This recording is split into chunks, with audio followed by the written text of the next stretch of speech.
Anytime I'm in a space where people are talking about self-determination and they're talking about liberation and they are talking about Lonnie Guinier, I want to be in that space.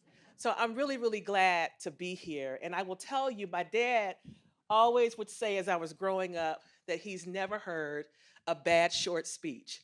And I agree with him. I've never heard it. And so, in that spirit, I will not be long up here because we've had such a rich day, right? We have heard from people who are on the ground, who are experiencing things that we only see in nightmares. We've heard how they've dealt with those things and how they're building nevertheless. We've heard about some of the complex concepts that we're all still grappling around, PR, ranked choice voting, what type of ranked choice voting, what type of PR. And so we have those experts in the room. And so I don't think I really have a big job tonight at all because we've all been fed all day. But I am a Southerner. I'm a Southern girl and from Alabama, as we say, and I am very Alabama.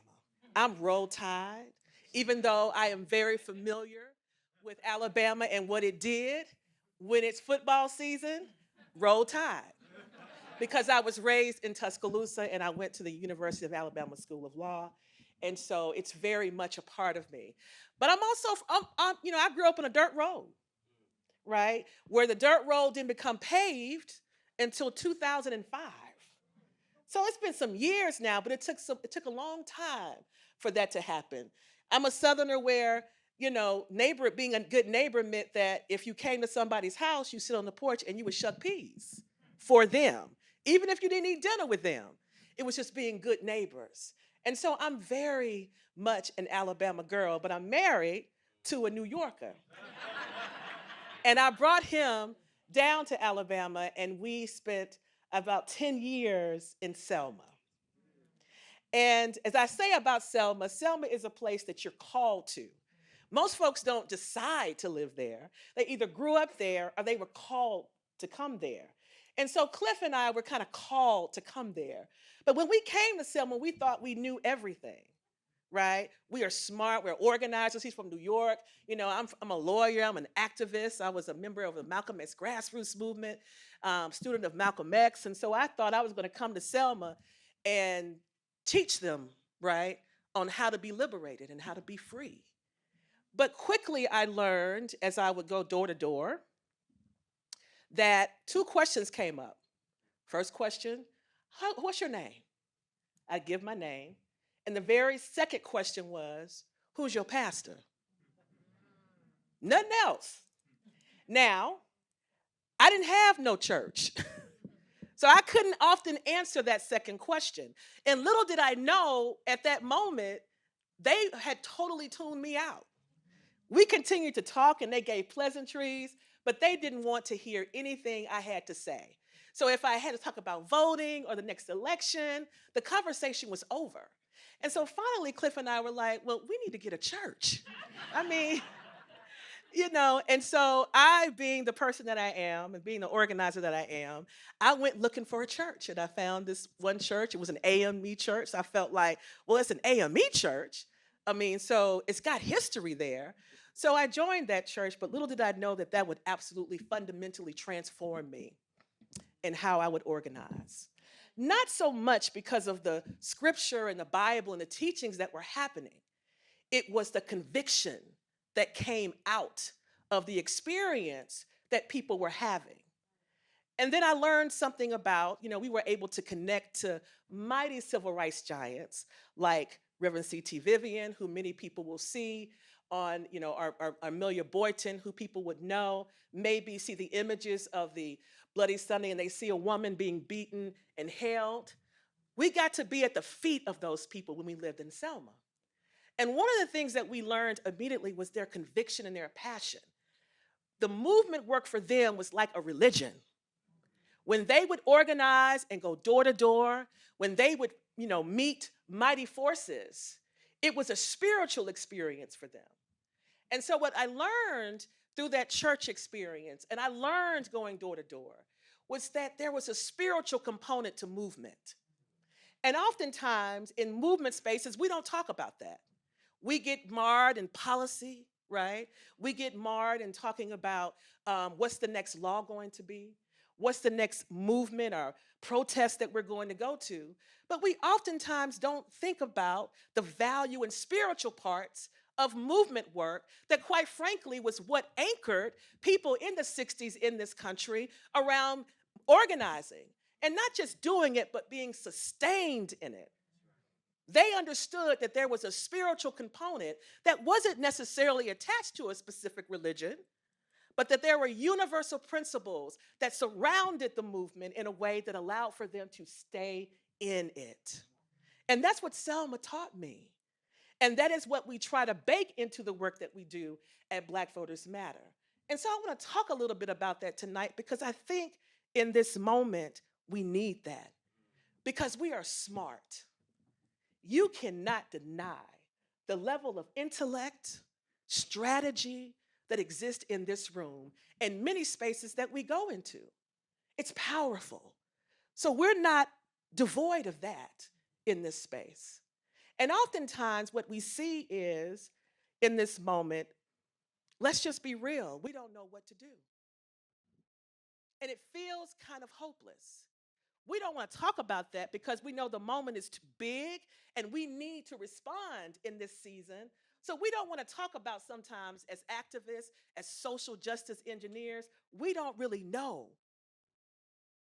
But that's okay because the Church of Social Justice, that's what I'll call it, the Church of Social Justice understands that we don't know, and that's okay because they see the process of movement almost like a seed. Understanding that the most powerful things happen around germination and when the seed is growing and you don't even see it. In fact, you don't have anything to do with it as a planter. What you do sometimes is decide where to put the seed. You believe and contemplate, scientifically think that if I water it, if I place it in this area, that it will grow and become what it's genetically designed to do inside. But a whole lot of stuff has to happen with that seed that you know nothing about. The seed has to go in the ground and it has to become one with the soil. You don't do that as a farmer, right? You don't do that as a planter.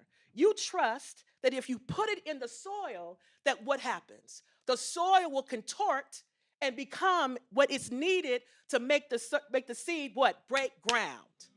But the process for the seed to grow happens before it breaks ground, right? And so therein is the power of being a member of the Church of Social Justice, is that we understand that the power of movement and change and transformation happens at a time when you see nothing before it breaks ground. And so in this moment, where we see, and it feels like we live in the upside down world. I know it does. People are saying, what? Peace through strength.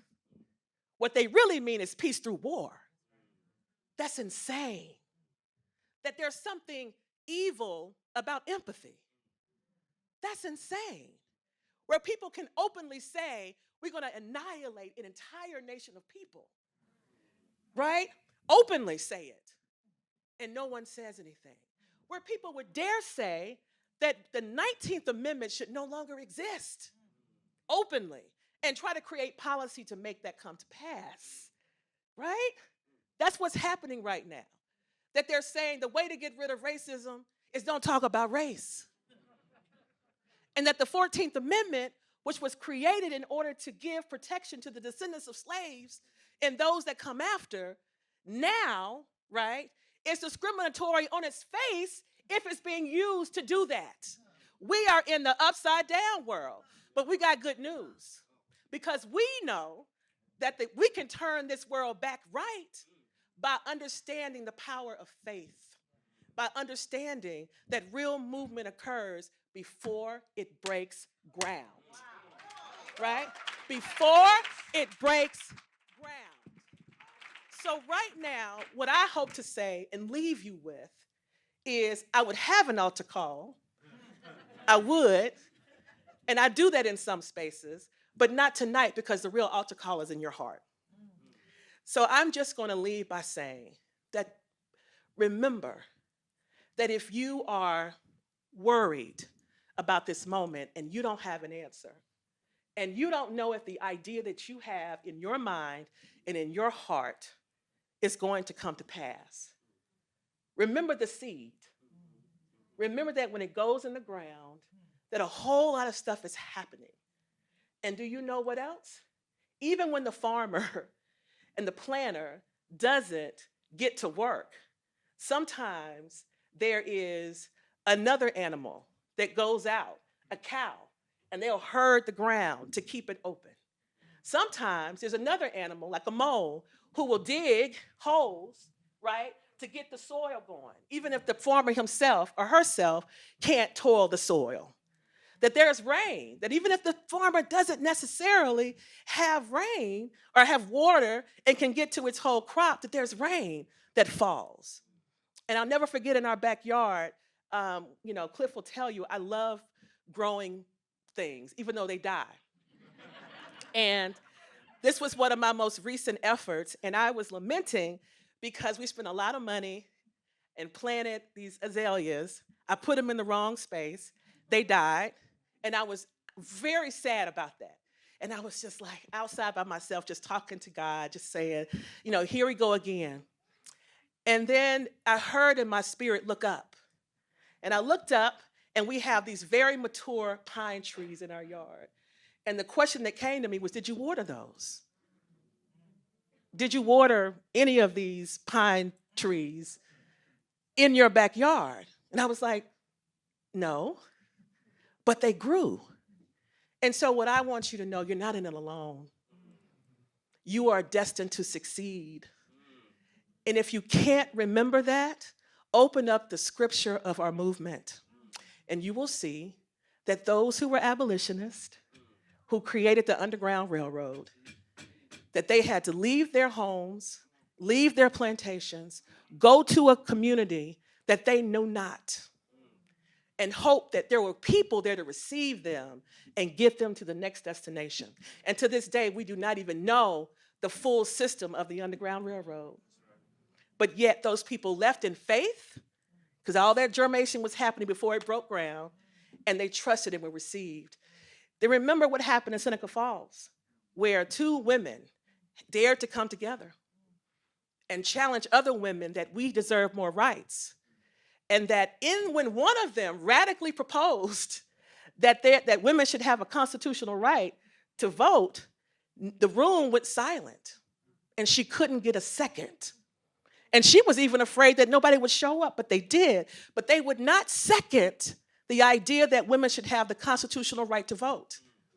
But then there was one man.